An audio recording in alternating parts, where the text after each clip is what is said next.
Mes chers amis, prenons une pièce, un billet, mettons-le ensemble dans la boîte de tzedaka. La tzedaka, elle nous protège. Si on le voit, on ne le voit pas, ça ne change pas le fait. Nous protège. Eh bien,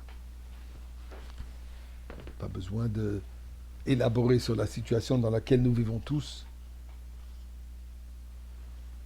tout le temps, avec cette pensée, c'est ce qui se passe avec nos chers frères en Eretz Israël, et dans le monde entier pour cela.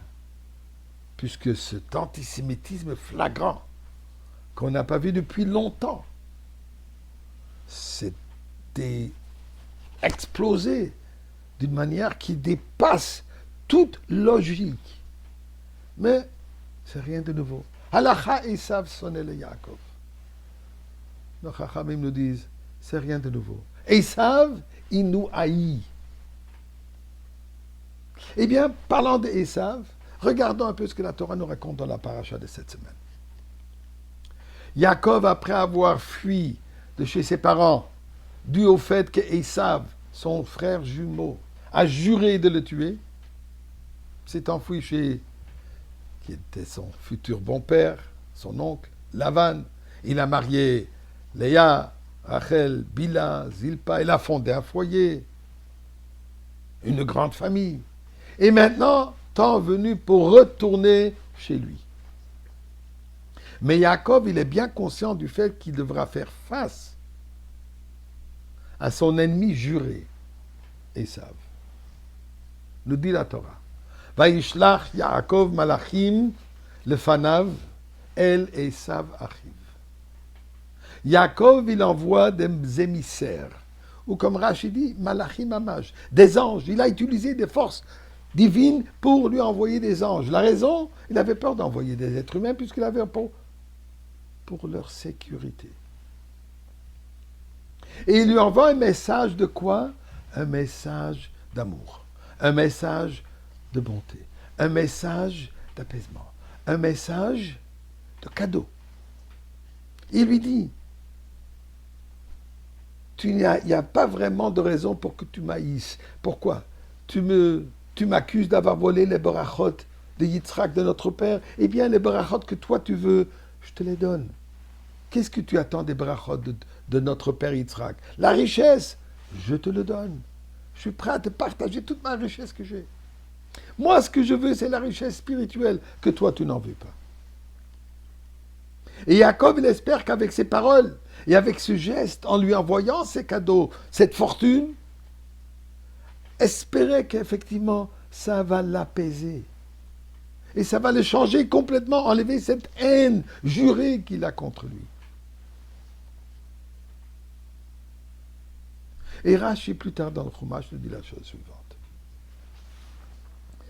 Vaya machana nishar lefleta. Dit Rashi que Yaakov s'est préparé à 3 niveaux. Premièrement, le Doron lui a envoyé ses cadeaux, comme on vient d'expliquer. Il lui envoie une fortune pour lui démontrer qu'il ne cherche pas du mal. On peut vivre ensemble. Change ton approche, ta haine envers moi. Il n'y a pas de raison pourquoi tu m'haïsses. Deuxième chose, dit Rashi, le tfila, la prière. Vous savez bien cette petite blague qui dit qu'un juif ne peut pas juste faire confiance au miracle. Qu'est-ce qu'il faut faire? Fais une prière. La prière, ça c'est notre force. Hakol kol Yaakov. La voix de la prière, ça c'est la force, ça c'est l'arme juive. Mais avec tout cela, le milchama, il se prépare pour aller en guerre. Ensemble avec les cadeaux, ensemble avec la prière, il faut que Esav sache, je ne te parle pas de faiblesse, je ne te parle pas de peur, je ne parle pas de fait que j'ai peur que tu vas m'attaquer, non, je suis prêt à me battre. Mais si je peux l'éviter, je voudrais l'éviter. Quand on parle à Esav de cette manière, en lui montrant la force, et en même temps lui montrant les cadeaux, Esav, finalement, il a compris. Comme il a marqué que malgré au début, quand les anges, les messagers, les émissaires sont revenus, on dit Toi, tu dis, Esav achicha, toi, tu penses qu'il est ton frère.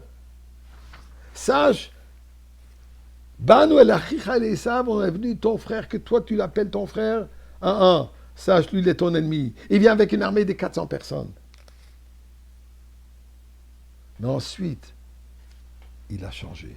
Quand il a reçu ses cadeaux, quand il a vu sa famille, quand il a vu la sincérité de Yaakov, et aussi le fait qu'il est prêt à se battre, Esav s'est transformé. Et ceci, nous prions à Kadosh Baruch Hu. Des cadeaux, malheureusement, on leur a donné énormément. La prière, on n'arrête pas de prier. La guerre Milchama, on est en train de le faire. Alors, Ribono Shel Olam, fait exactement ce qui est arrivé avec Esav, qu'il a changé d'avis, mais que ça soit éternel. Ici, comment? Que ça soit final, avec la venue de Mashiach.